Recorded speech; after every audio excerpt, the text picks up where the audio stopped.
Now we welcome Dr. Jeffrey Nall, who's going to speak to us about trick-or-treating with the patriarchy. So, I love Halloween. It sounds like I'm not alone in this space. Every Halloween, millions of children in the United States pour into the streets of nearby neighborhoods, costumed as superheroes and villains, monsters, murderers, fairies, princesses, soldiers, and the Walking Dead. Their motives are clear enough: locate neighborhoods with houses that give out the best candy in hopes of returning home with a hefty bag of sugar loot that they will pay the parent tax, satisfying their parents' candy needs for months, if not years to come. But as I think we all know, Halloween is about more than candy. The widely celebrated holiday offers us this really wonderful, unique opportunity to break with convention and unleash our imaginations for a night. Children and, yes, adults can be liberated from the strict confines of their pedestrian identities. We can costume ourselves as virtually anything, provided we can find our desired costume at a store, or of course we can do something like make our own costume. For a night, a human can be an alien, a vampire, a werewolf. The living can become the dead. Children can become doctors, pilots, or astronauts. The weak can become strong. The fearful can become frightening. The meek can become bold. Halloween offers us the opportunity for an instantaneous metamorphosis. Halloween also offers us an opportunity to better understand ourselves in society. By critically examining popular mass-marketed costumes, we learn something about the persistent and pernicious power of a 5,000-year-old worldview that silently shapes our individual and social lives, often unbeknownst to us or unconscious to us. Patriarchy, that is, and its narrow, dehumanizing, sexist vision of male and female humanity. It may seem strange to learn about the real world through one of our society's most whimsical and seemingly imaginative holidays, but invaluable insights into who we are and what we believe as men and women, and those of us who don't fit neatly into either of these categories, lie just beneath the witches' hats, the monstrous masks, and the muscle-padded superhero bodysuits. But what exactly is patriarchy? Patriarchy's unabashed purpose has been the establishment and the defense of male supremacy over women. Turning to the preeminent and influential ancient Greek philosopher Aristotle, we can learn something about the essence of the patriarchal thinking that continues to haunt us today. In his book, Politics, Aristotle explained that males' right and responsibility to rule over females was rooted in their biological nature. It wasn't just a choice, it was just how things were determined by nature, of course. He wrote, "For although there may be exceptions to the order of nature, the male is by nature fitter for command than the female, just as the elder and full-grown is superior to the younger and more immature." And Aristotle went on to explain that while each male and female has their potential for moral virtue, the virtue differs depending on the nature of each. And so he went on to write that the temperance of a man and of a woman, or the courage and justice of a man and of a woman, are not, as Socrates maintained, the same. The courage of a man is shown in commanding, of a woman in obeying. All classes, and I'm quoting, must be deemed to have their special attributes. As the poet says of women, silence is a woman's glory, but this is not equally the glory of man, end quote. And here Aristotle gives us a foundational rendering of patriarchy's definition of manhood and womanhood. A rendering that is a blatant stereotype, as we perhaps know more easily today with hindsight being what it is, as a basic violation of our own experience of women's leadership, for example, and on occasion, men's cowardice. A stereotype is a false or mistaken assertion that a particular characteristic is logically tied or essential to being a member of that particular group. In this case, Aristotle claims that males are natural-born leaders, while the virtue of femininity lies in passivity and obedience to male authority. This idea stuck around. I would argue it stays with us today, but you can go right on to the Enlightenment, where the French freethinker, one of the earliest avowed atheists, Diderot, wrote, quote, "Because the male of the animal species has more courage and strength than the female, this term was transferred to things intellectual, and people said, a manly mind, a manly virile style, a manly thought," end quote.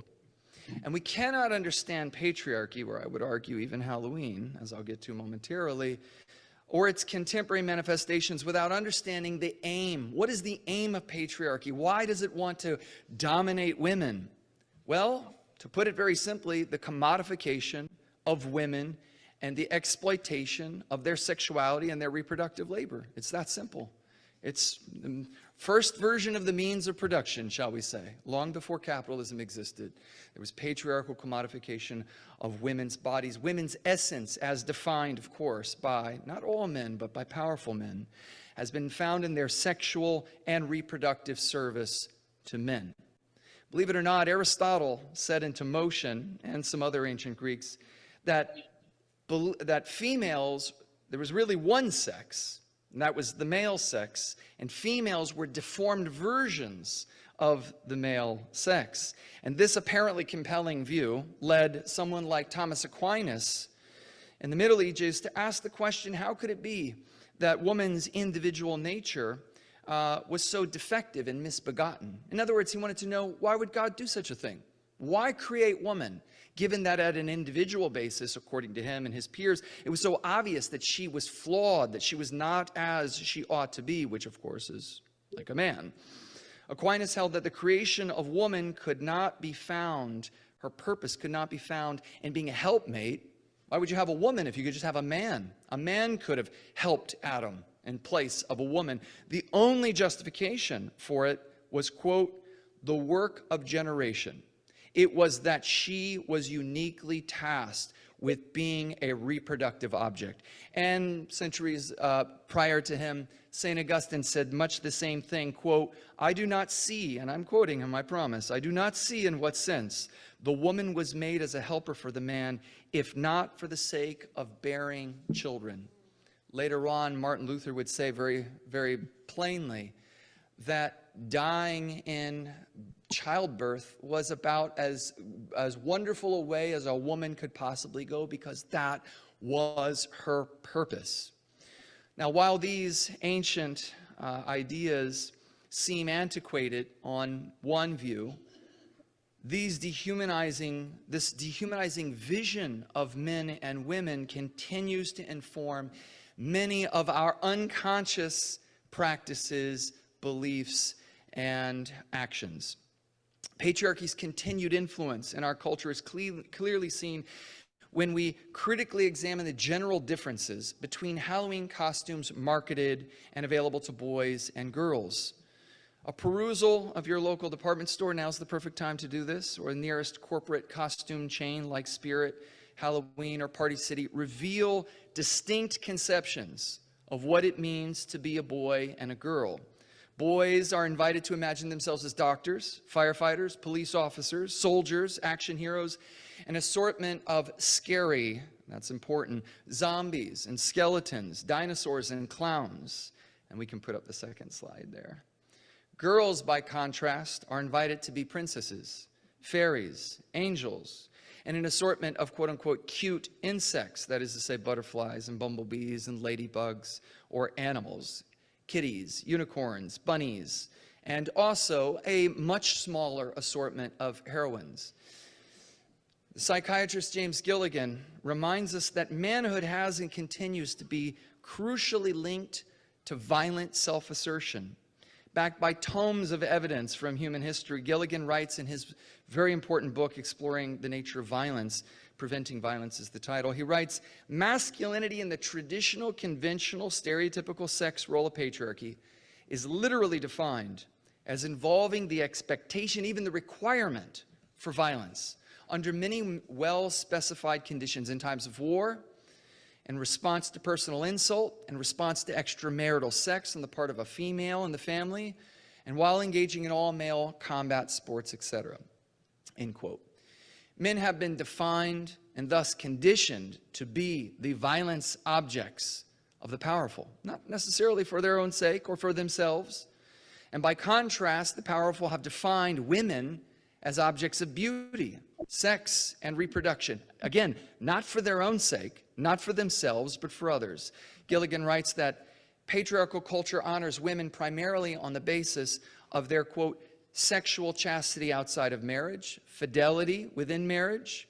He says, I am calling that female gender role the equivalent of being a sex object because it means that the woman is obliged to renounce her own sexual subjectivity.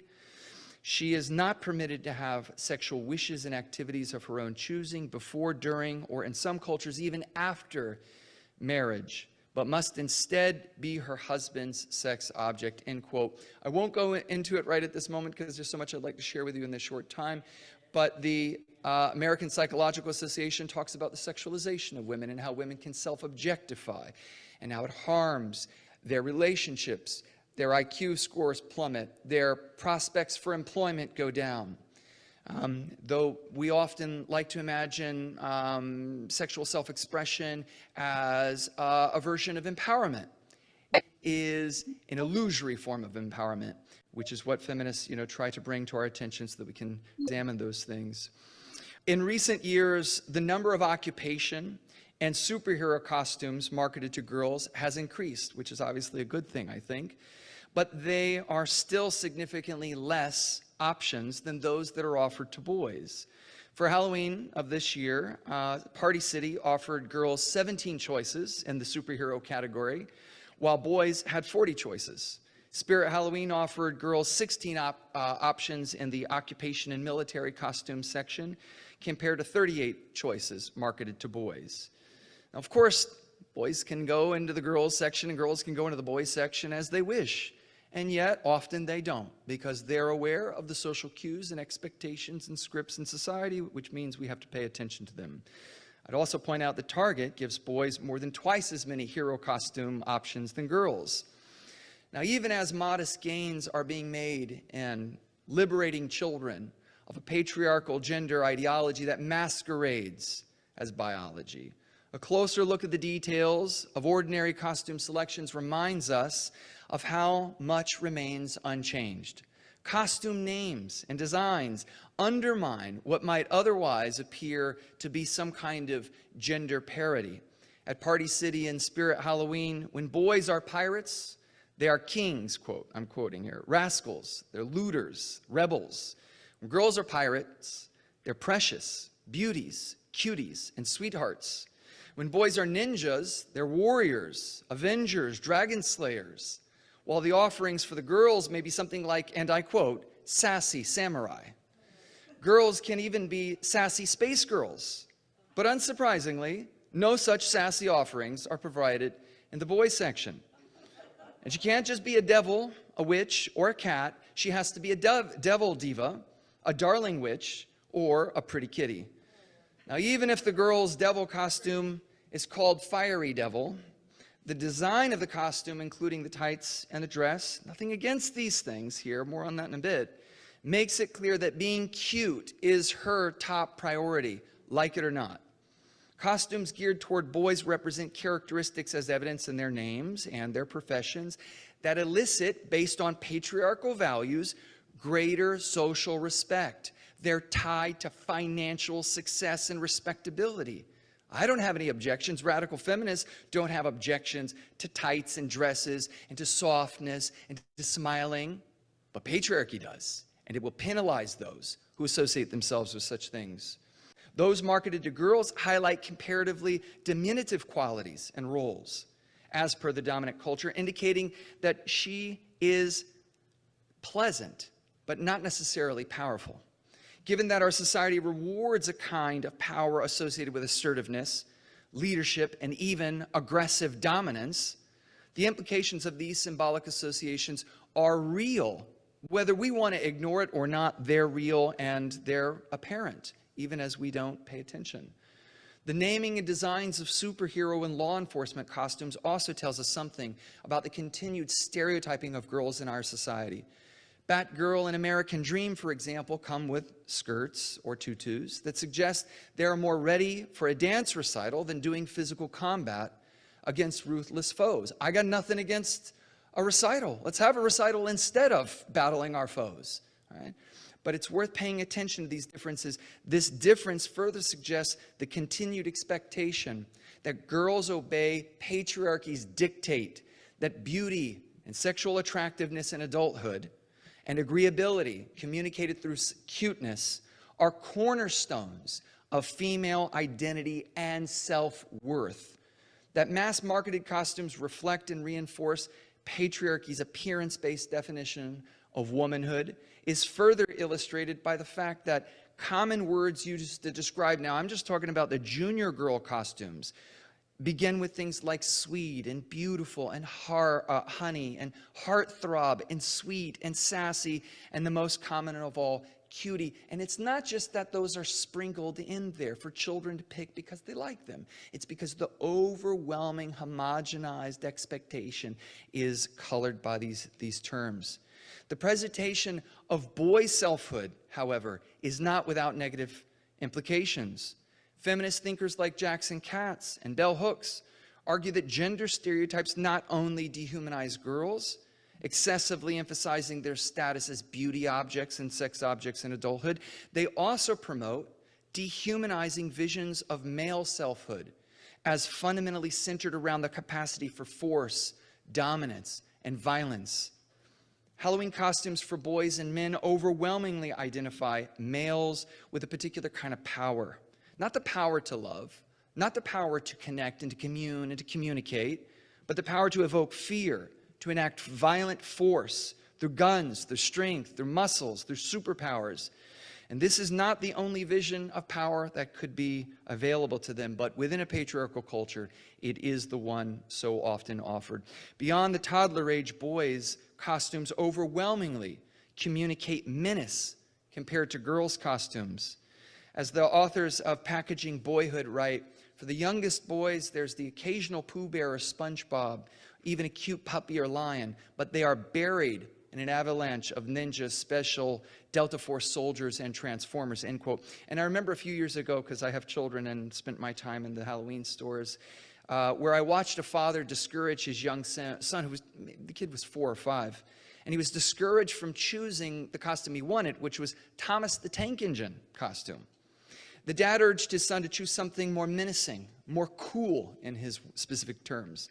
And as much as we think of Halloween as a day for children and adults to dress up, to set their imaginations loose, most end up trick-or-treating with patriarchy, choosing costumes that reinforce ancient stereotypes that we think we're all quite far past beyond about the essence of maleness and femaleness.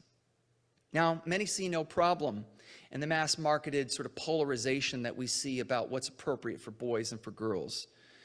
It just seems natural for little girls to want to be princesses and little boys to want to be murderous zombies and heroic soldiers. But feminist theorists and gender theorists have argued that such thinking is actually the result of patriarchal bias, of a cultural indoctrination, rather than the observation of a biological reality, something that just is. While the words gender and biological sex are, and still today, interchangeably used, feminist thinkers of the 20th century recognize they're distinct in really important ways. Biological sex has to do with reproduction. It's how we make sense of where the babies come from, so we can stop talking about storks. It has to do with chromosomes. It has to do with ovaries and testes, things that we have to have some understanding of to understand ourselves and other matters. Gender is something quite different. The ideas associated with what we call gender are so prominent, so normalized, that we take them for granted as biological realities. Yet gender does not describe biological reality. It prescribes social norms based on assumptions about what it means to be a biological reproductive male or female. Gender is an evaluative belief system. It tells us, quote unquote, the way things are. And under the guise of merely describing what's an empirical fact, patriarchal gender actually dictates what little boys and little girls should be. It takes their autonomy to fully flourish into their own humanity, whatever that might look like. Gender cloaks its prescriptive garb in biological determinism. It's just your essence. It's who you are meant to be. And the pernicious effect of patriarchal gender is never more openly on display than on Halloween night, when we see our narrow self-conceptions promulgated, when we see how few of us are actually willing or invited to dare to be something other than these prescribed ways of presenting ourselves. Let's show the next slide. Take the Spirit Halloween's cute cop, Officer Cutie, or the sassy sergeant. Each costume comes equipped with a police badge, a hat, a skirt, the perfect attire for a female officer in the line of duty, I'm sure.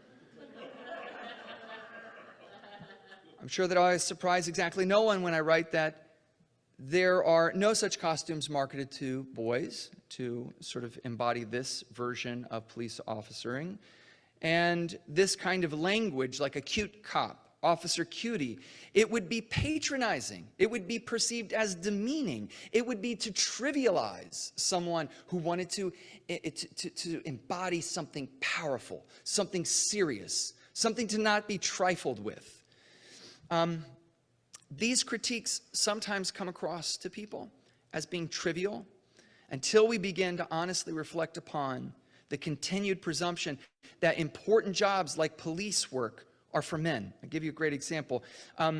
Many of us harbor these uncritical, unconscious presumptions that police officers, for example, are by definition policemen.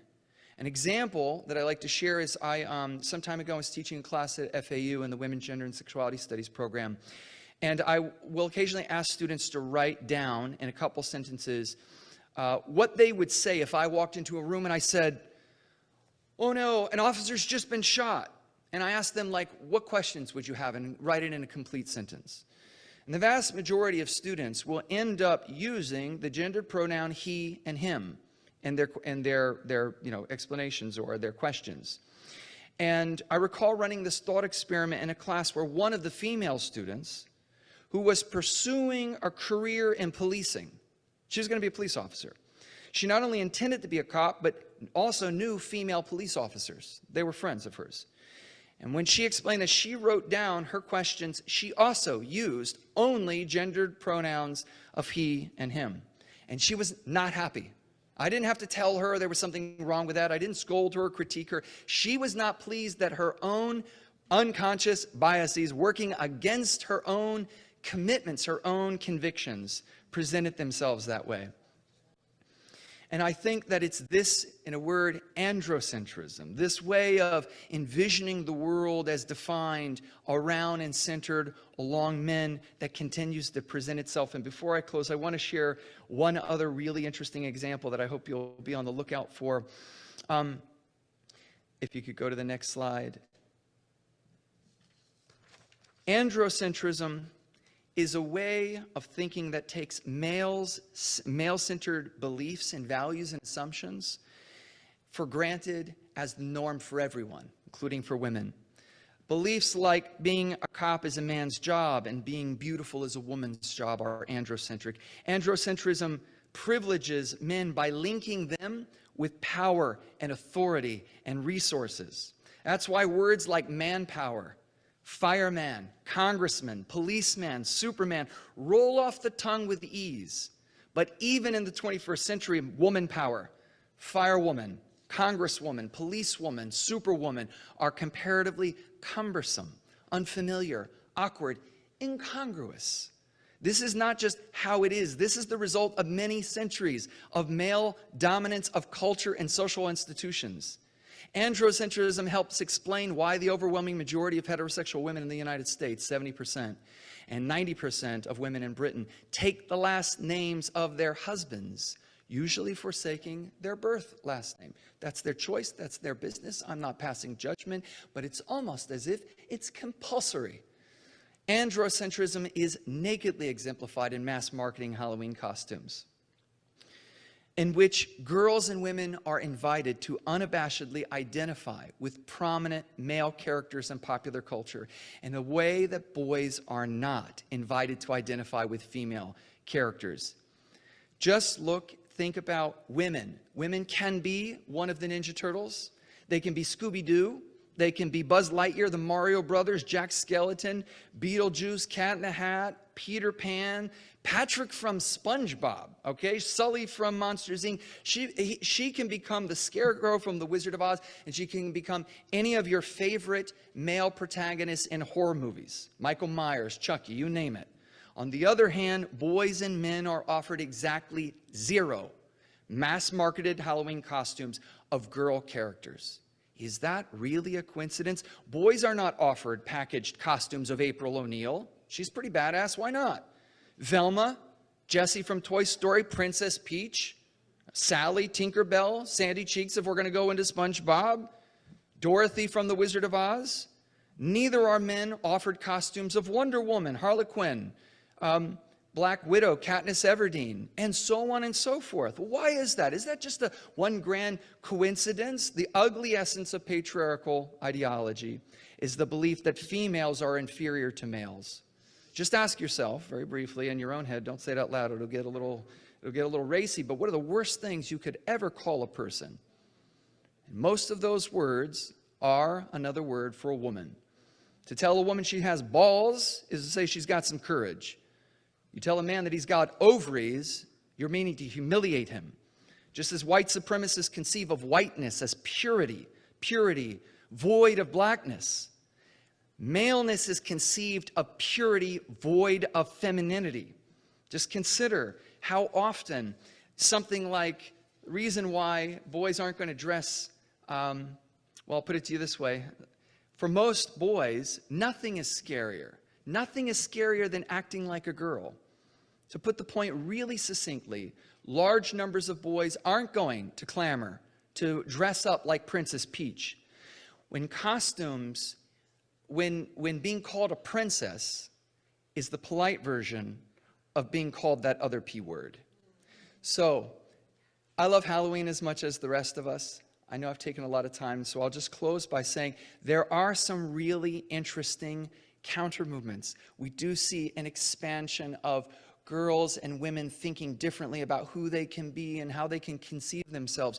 But we're not seeing a whole lot of that movement on the side of boys, which reminds us that there's still quite a lot of work to do. There are expansions, even in mass-marketed costumes, where there are more career open paths than even just 5-10 years ago when I started monitoring this stuff. But as we make our ways through this Halloween this Halloween holiday, I think we ought to keep an eye out for the pernicious influence of patriarchy and reminding ourselves all the while that it's not just individual choices made by individual children. It's part of a wider culture, and how we respond to what children are interested in and whether they feel like they're being the right kind of little boy or the right kind of little girl will have every significant impact on the choices they make. And so I think if we can bring a little bit of a feminist consciousness to our Halloween rituals, we might, in some interesting and fun ways, also be able to take on patriarchy.